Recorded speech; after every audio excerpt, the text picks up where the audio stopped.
Hello there, and welcome to today's episode of the Way Back Rehab podcast. Today, we're going to be talking about a situation that a client of mine had where they wanted to essentially burn the nerve endings in his spine to deal with his back pain before that client started working with me. 8 months later, that client is feeling amazing, considering getting back to football in the next 3 or 4 months.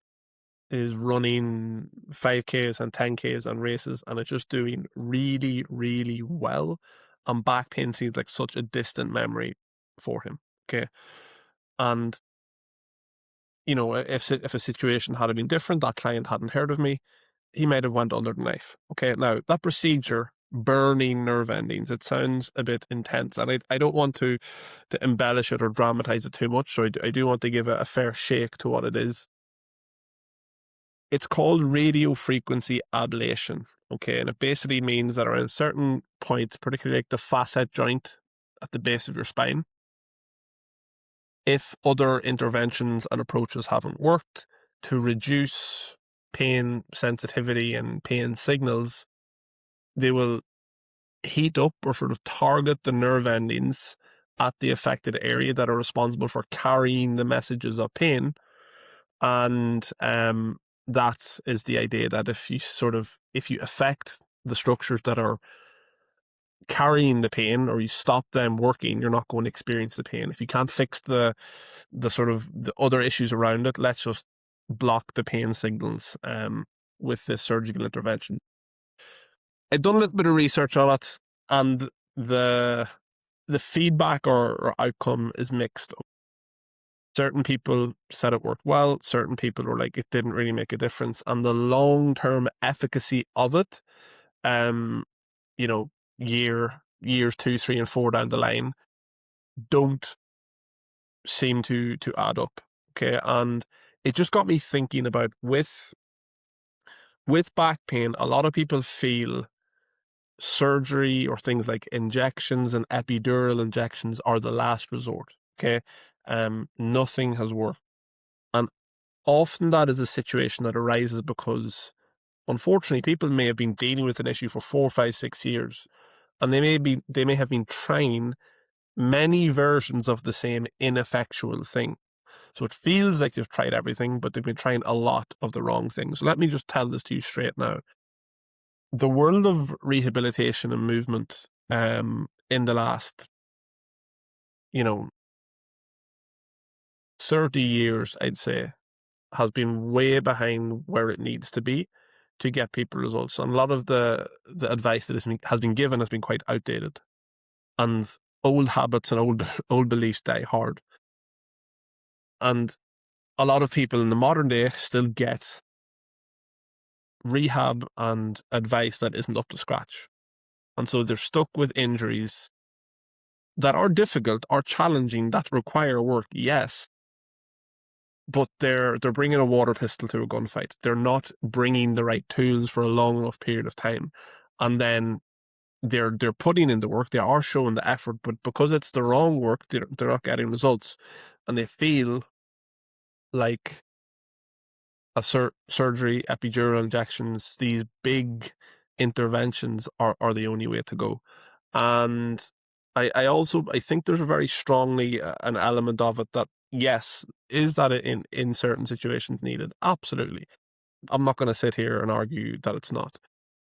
But I do think there's an element of maybe what I would call a white coat syndrome, that people, when they're in front of a consultant or a specialist and they're looking at a scan and, such and such a person is speaking with authority on some pathology in their spine and, this needs to be addressed and it's not going to go away.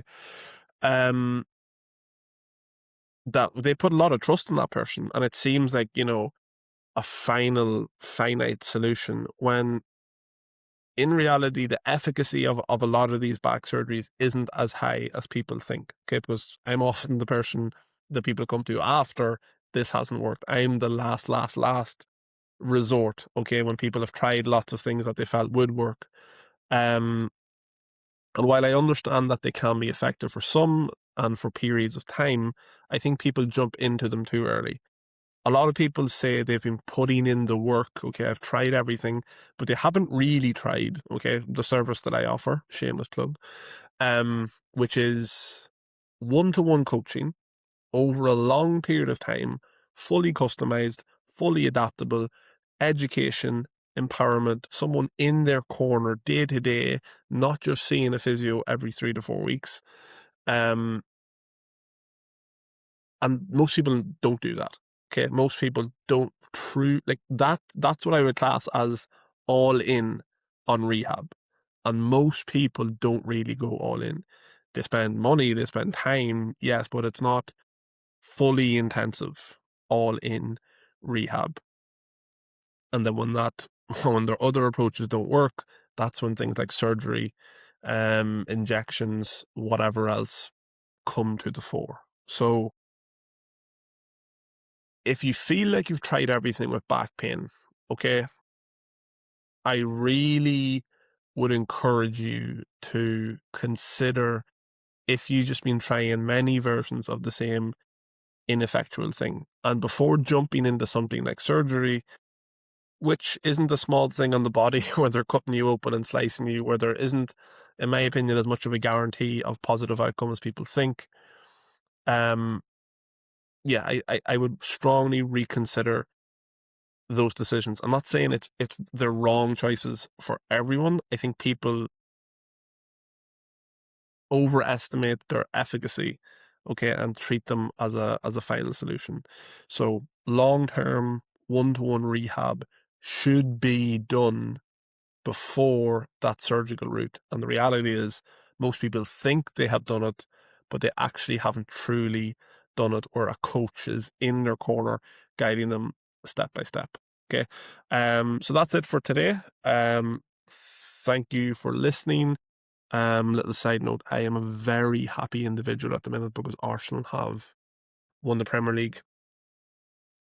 As a fan, this has probably been the year that I've cared about football the least in terms of letting my sort of emotional energy become attached to it. But last night, when they won, it was just such a release, and seeing all the other fans celebrate and everything like that was amazing.